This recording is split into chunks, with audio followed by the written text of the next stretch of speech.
Hi everybody, a contestable market is one when there is a threat of competition, not necessarily actual competition. But what's so fascinating is that threat could be enough to affect the behavior of firms in the market. We're going to study the characteristics first, then the behavior of firms, and then the pros and the cons. So what characteristics need to exist for there to actually be a strong threat of competition into the market? Well, fundamentally, there've got to be low barriers to entry and exit. There's got to be a large pool of potential entrants. There's got to be good information of market conditions. So new firms looking to join must know about costs, they must know about technology, so that if they were to enter the market, they could compete on a level playing field. But also we say incumbent firms, that means firms already in the market, are subject to hit and run competition. And this occurs because of low barriers to entry and exit. This is when new firms enter the market quickly, snatch some of the supernormal profit, and then leave the market quickly before incumbent firms can react and lower their profit margins. So we can see very clearly how because of these three characteristics, the first three, there is a serious threat of entry into the market. But also we can add that because of the rise of technology over the last few decades, contestability of markets has dramatically increased as well. How? How has technology increased contestability, can we argue? Well, we can say that technology has massively reduced barriers to entry and exit because businesses don't have to be physical anymore. That reduces startup costs, that reduces sunk costs. It also means that firms don't need to hire as many workers necessarily and therefore don't need to meet as many regulations. But also it means that economies of scale are easier to achieve, like technical economies of scale. But it also means that advertising is easier as well, and therefore we can overcome brand loyalty much easier. So some major barriers to entry and exit have been reduced because of technology. But also technology, we could argue, has increased the pool of potential entrants in two ways. Technology has allowed for greater innovation and therefore for new firms to come in with something brand new to disrupt markets. Take Uber and Airbnb as great examples. But also technology has allowed for firms to find cheaper ways of producing things.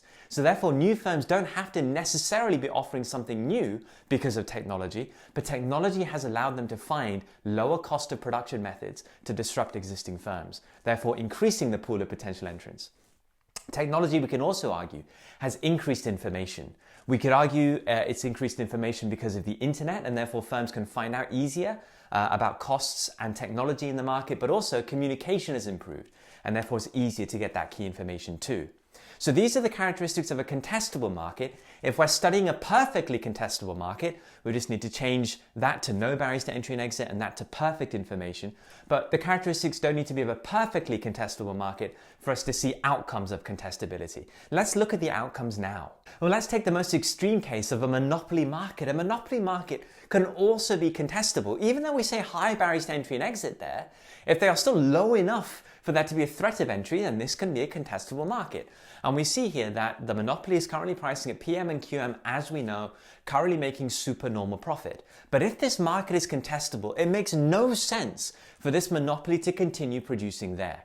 If there is a strong threat of entry, a monopolist would move to PC and QC, to where average cost is equal to average revenue. This is the break-even point in economics. This is normal profit and is known as the limit price. Why would they move there just because of a threat of competition?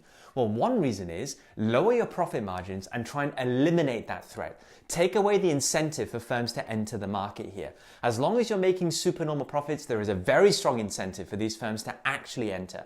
And you as a firm do not want that at all. You don't want actual competition.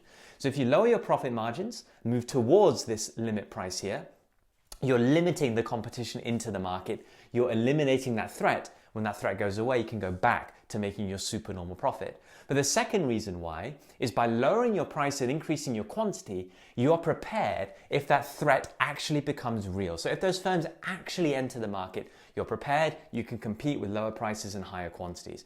Okay, so we get the idea. That's how firms could react in a contestable market. And we see the end results are very competitive outcomes, lower prices and higher quantities. Now, in reality, guys, AC equals AR is the extreme position. That's the limit price, normal profit. That's the extreme endpoint. In reality, we don't have to end up there. In a contestable market, there needs to be a movement towards there. That's the idea, movement towards. So lower prices, higher quantities. Even if we're not exactly there, it doesn't matter. The basic concept, we see lower prices and higher quantities. Now let's look at the pros and cons. Well, movements towards competitive outcomes can give us similar benefits to a competitive market. static efficiency benefits of allocative efficiency, productive efficiency, and X efficiency. Even though that isn't necessarily actual competition, we get the benefits as if there is actual competition. Now, our diagram doesn't show us all of these efficiencies, but remember, we're not saying that we are actually going to end up here at the limit price. There is a movement towards that price, and therefore there is a movement towards these efficiencies. So don't worry if your diagram doesn't exactly show these efficiencies. There is a movement towards them. That's the key idea. So what does allocative efficiency mean? Well, it means there will be lower prices, higher consumer surplus for consumers, higher quantity, higher quality in the market, greater choice in the market. Productive efficiency implies greater exploitation of economies of scale, and therefore lower costs, lower prices for consumers. X efficiency, minimizing waste, and therefore lower costs, lower prices for consumers. And we get that because firms have to be prepared for competition. That's what they're doing here. And that's why we see these competitive benefits, very much in the interest of society. But also we can say if there is higher quantity in the market, there could be more jobs created. Labor is a derived demand, remember. But are there any potential issues with contestable markets? Well, one issue we can say is a lack of dynamic efficiency. And it's clear, because of lower profit margins, if this is how firms react, then we might not get progress over time, dynamic efficiency over time. Yes, but there is a very easy way to evaluate this, and that is by saying if new firms come in with innovative ideas, that in itself is the benefit of dynamic efficiency. So that could be progress, that could be innovation, which is what we consumers love. So even though, yeah, there might be a lack of it over time, there is certainly innovation in the first place. We could be concerned about cost cutting, questioning here the X efficiency benefits. Is cost cutting taking place in dangerous areas? Is it taking place with things like health and safety, product safety, environmental standards, wages? If that's the case, that might not be desired in society. We could argue creative destruction when new firms come in and that creativity, that innovation destroys existing firms. And with that, we see job losses. So that allows us to question the job creation idea. But a very simple way to argue against that, to evaluate that, is by saying if overall the market is greater and new firms are very large in size, then where firms have been destroyed and jobs have been lost, those workers can move to newer firms and get jobs still in the same industry. And we can also be concerned about anti-competitive strategies, a good way to argue short-run versus long-run contestability here. So in the short run, there might be a contestable market and these benefits exist, but over time, if businesses use anti-competitive strategies, like limit pricing, but also maybe predatory pricing, like flooding the market, like using heavy advertising, like mergers, in order to eliminate the threat, then maybe contestability will not last over time. These anti-competitive strategies will not give us the static efficiencies. They could, in the long run, result in static inefficiencies. Let's look at some key evaluation points now. The first one to consider is the length of contestability. How long is the market contestable for? If new technology or new firms coming in can patent their ideas, then the market's not going to be contestable over time. If firms are using anti-competitive strategies, the market's not going to be contestable over time. We can also look at the role of technology. We've said on the one hand how it could increase contestability, but could it also reduce contestability, especially because of patents, copyrights, that kind of thing, which can really reduce contestability. That's an interesting idea to bring in.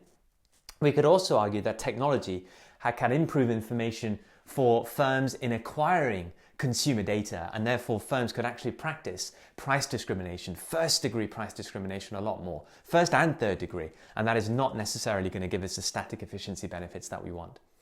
Regulation. We could argue regulation can minimize the issues of cost cutting in dangerous areas and anti-competitive strategies. So you could say if there is already regulation, that negates some of these cons, it makes them less significant as cons. And even if regulation doesn't exist, we could argue there could be a role for regulation to reduce these cons. Regulation that protects product standards, environmental standards, health and safety standards, but also regulation that prevents these anti-competitive strategies.